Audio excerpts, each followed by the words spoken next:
What's the meaning of colloquium?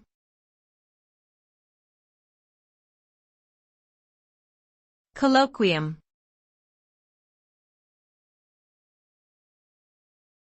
Colloquium.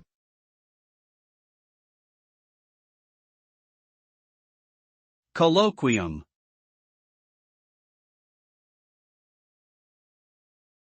Colloquium.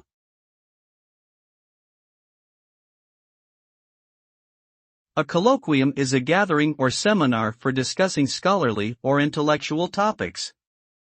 It is usually a meeting of experts in a particular field or subject matter to exchange ideas, present research, and engage in discourse. The goal of a colloquium is to promote collaboration and to advance knowledge in a particular subject area by bringing together individuals with diverse perspectives.